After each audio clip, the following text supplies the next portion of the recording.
tenggang waktu pengajuan permohonan dalam eksepsi. Menimbang bahwa sebelum mempertimbangkan lebih lanjut tenggang waktu pengajuan permohonan, Mahkamah akan mempertimbangkan terlebih dahulu eksepsi pihak terkait mengenai tenggang waktu pengajuan permohonan. Selanjutnya dianggap diucapkan bahwa pemohon mengajukan permohonan penyelesaian perselisihan hasil pemilu terhadap penetapan perolehan suara hasil pemilu presiden dan wakil presiden tahun 2024 ke Mahkamah pada tanggal 21 Maret 2024 pukul 00.58 WIB berdasarkan akta pengajuan permohonan pemohon nomor 01/01 garis miring AP3 strip press garis miring PAN.MK garis miring 03 2024 bertanggal 21 Maret 2024.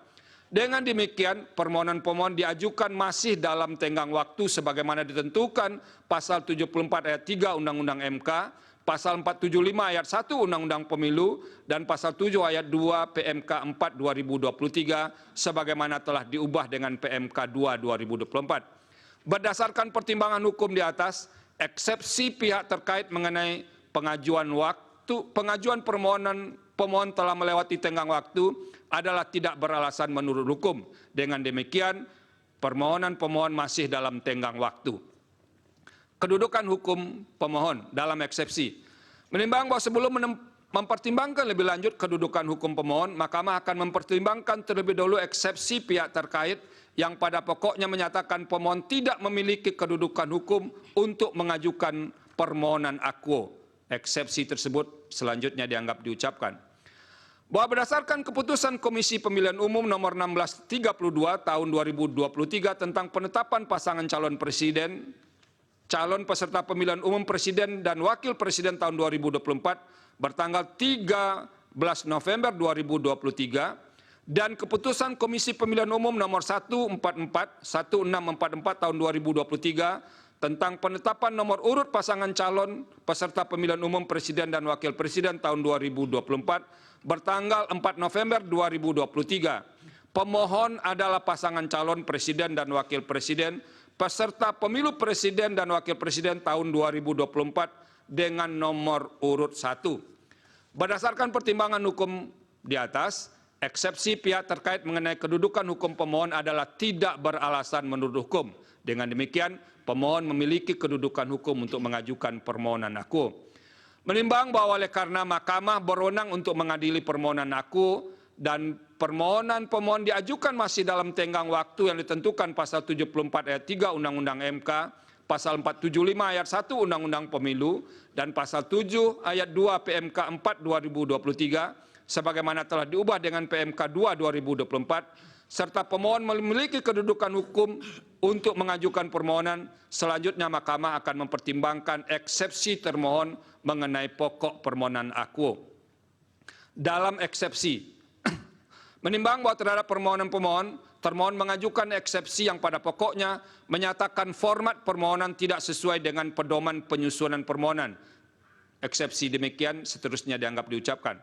Termohon juga mengajukan eksepsi pada pokoknya menyatakan dalil-dalil permohonan pemohon merupakan dalil yang tidak jelas dan kabur. Selanjutnya dianggap diucapkan.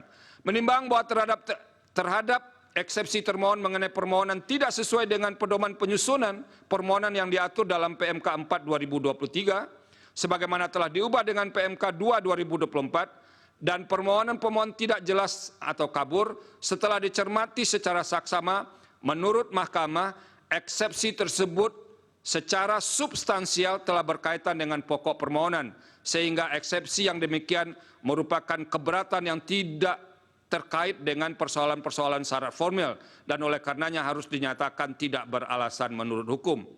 Menimbang, maaf diulangi,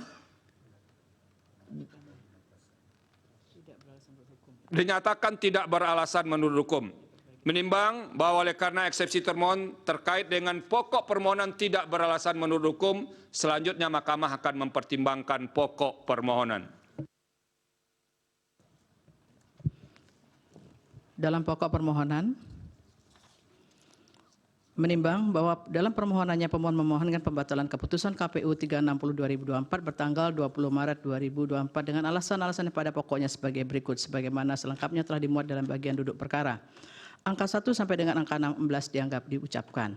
Berdasarkan dalil permohonan, pemohon dalam petitum permohonannya memohon kepada Mahkamah untuk menjatuhkan putusannya pada pokoknya membatalkan keputusan KPU 360/2024 sepanjang diktum ke-1, kemudian memerintahkan termohon KPU untuk melakukan pemungutan suara ulang pemilu presiden dan wakil presiden tahun 2024 tanpa mengikut sertakan pasangan calon presiden dan wakil presiden nomor urut 2, atau membatalkan keputusan KPU 360/2024 sepanjang diktum ke-1, kemudian memerintahkan termohon KPU untuk melakukan pemungutan suara ulang pemilu presiden dan wakil presiden tahun 2024 dengan diikuti oleh calon presiden nomor urut 2 atas nama H. Prabowo Subianto dengan terlebih dahulu mengganti calon wakil presiden. Menimbang bahwa setelah Mahkamah mencermati secara seksama seluruh dalil yang diucapkan diajukan oleh pemohon, apabila dilakukan pengelompokan klaster isu oleh Mahkamah, maka dalil pemohon dapat dikelompokkan menjadi 6 klaster sebagai berikut. 1. Independensi penyelenggara pemilu. 2. Keabsahan pencalonan presiden dan wakil presiden. 3. Bantuan sosial. 4. Mobilisasi atau netralitas pejabat aparatur negara. 5. Prosedur penyelenggaraan pemilu. 6. Pemanfaatan aplikasi sistem informasi rekapitulasi elektronik atau Sirekap. Menimbang